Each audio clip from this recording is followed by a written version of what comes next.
Jai Shriman Narayana. Hello everyone, I'm the Pauranika. Welcome to the 27th episode of Sri Mahabharata as written by sage Vedavyasa. This episode is in continuation to the Sambhava Parva of Adi Parva. The 5 Pandava boys continued to grow while living along with the sages on Mount Shatashrunga. When Kunti's brother Vasudeva and other Vrishnis heard about King Pandu's curse, they were disheartened. Due to their affection and respect towards Pandu, they hoped and waited for a good news. When they heard about the birth of Pandavas, Vasudeva sent a learned Purohita and many precious gifts, clothes and jewels to King Pandu, his sister Kunti and Madri and all the 5 Pandava boys. The great King Pandu received the Purohita respectfully and thanked Vasudeva. With the help of the learned Brahmana sent by Vasudeva, Pandu performed the Upanayana Samskara to his boys and initiated their education. There was a king by name Prushatka of Saryati lineage. With his prowess in Dhanurvidya, wielding a bow, he conquered the entire world, performed 100 Aswamedha Yagas, served the Devatas and forefathers, and finally started his penance on Mount Shatashrunga. That Rajarshi became the teacher of Pandavas, and the Pandava boys became exceptional in the art of warfare.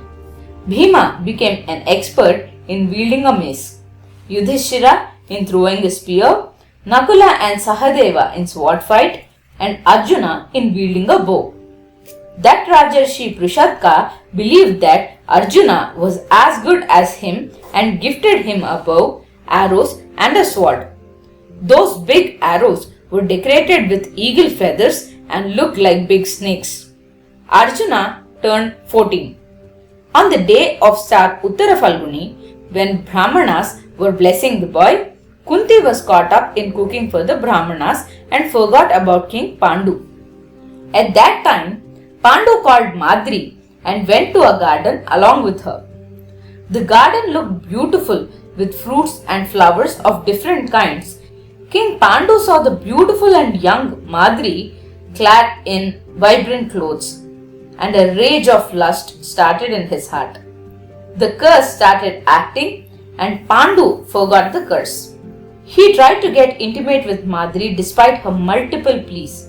The great King Pandu, who lost control over himself, thus departed to the heaven.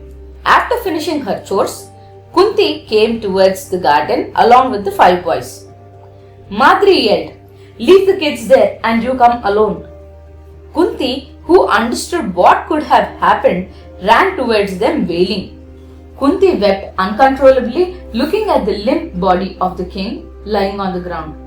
Despite knowing the curse, how did this union happen? You too have the responsibility to protect him. Anyway, you're the lucky one. You could make him forget about the curse and see his happy face at least for once, Kunti said to Madri. Despite my pleas, he couldn't control himself. He acted as if he wanted to make the curse true, Madri cried. Both Kunti and Madri hugged the lifeless body of Pandu and cried. In a while, the Siddhas, sages, rishis and Pandavas reached there and wept for King Pandu. The rishis tried to console the woman but failed. The Pandavas held the feet of their father and cried. Kunti pulled herself together and said, "As I am the eldest one, I want to follow my husband to his afterlife. It is my responsibility. Madri, you take care of the kids," she said to Madri in presence of the Brahmanas and sages. "No," Madri said. "That Bharata Shrestha lost his life due to his union with me. I will follow him. Also, I can never treat your sons the way you can treat mine. You are the virtuous one. Protect them," Madri said, and Kunti opposed this strongly. Then the sages said, "Fine ladies, you are from great families who know Dharma. Kunti, your father Kunti Boja and the Vrishni clan will stand behind the Pandavas. And Madri, the valorous King Selya, your brother, will also support them. Neither of you need to leave this world. Stay with your children and protect them," the Brahmanas and sages insisted. After contemplating for a long while, Kunti was convinced, but Madri wasn't. She requested Kunti and Maharshis again and again until she got tired and finally decided to leave the world along with Pandu. Before leaving, she spoke to the Pandavas. She held the hand of Yudhishthira and spoke to her sons. Kunti is your mother. Your father died. Yudhishthira is your eldest brother. To the four of you, he is like a father. Respect him and never cross his word. Serve the teachers and elders well. Never oppose your mother Kunti. There is no one like her in this entire world, she said, and hugged the 5 boys and followed King Pandu to heaven. After the death of King Pandu and Madri, the Maharshis gathered their ashes, discussed and decided to take the Pandava boys and Kunti to their city Hastinapura. Kunti, who was in deep sorrow, did not even realize the long distance they covered to reach their kingdom and felt that they reached the entry gate named Vardhamana to the kingdom of Kurujangala very soon. The sages asked the gatekeepers to inform about their arrival to the rulers. As soon as the news of their arrival reached the kingdom, the Kuru elders Bhishma, Bahlika, Somadatta, Dhritarashtra and Vidura came out. The people of the city too gathered to see the Maharshis. The royal ladies Satyavati, her daughters-in-law Ambika and Ambalika, Gandhari reached there along with other ladies of the palace. Accompanied by his 100 brothers, adorned in fine jewellery, Duryodhana too came there.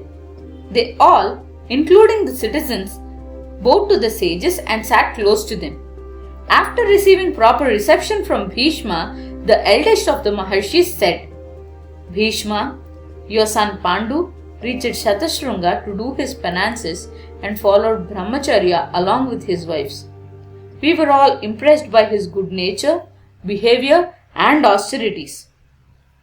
Due to a divine reason, the king of Dharma himself blessed him with this boy Yudhishthira, he said, pointing towards the eldest Pandava. The foremost of the strongest, Vayudeva, blessed Pandu with this boy Bhimasena. This one, Arjuna, is born with the grace of Devendra. He is one of the finest among the archers of the world. These 2 well-mannered boys are the sons of Madri. They are Nakula and Sahadeva, a blessing of the Ashwini Devatas. King Pandu, who followed the path of Dharma, left this world 17 days ago, and Madri accompanied him. Receive the Pandavas and Kunti, who came for shelter, and treat them well. Here, these are the ashes of Pandu and Madri. Finish the final rites properly, the sages said, handed over the ashes to Bhishma, and disappeared from the very spot. Ambalika hugged Kunti and cried out for her son Pandu and her daughter-in-law Madri. The devastated Bhishma assigned the job of arranging for the last rites to Vidura. He told him to make arrangements for great donations of clothes, grains, gems, jewels and villages in the honor of King Pandu. Not just the Kuru family, but each and every person of the kingdom cried for the king. As the Pandavas performed the last rites and followed austerities while sleeping on the floor for 12 nights, the entire country slept on the floor for the king whom they considered as one of their family. The Pandavas, accompanied by Kuru elders, sent off the mortal remains of Pandu and Madri, and every member of the family offered water that would facilitate the progress of the souls to the next world. Thank you. Jai Sriman Narayana.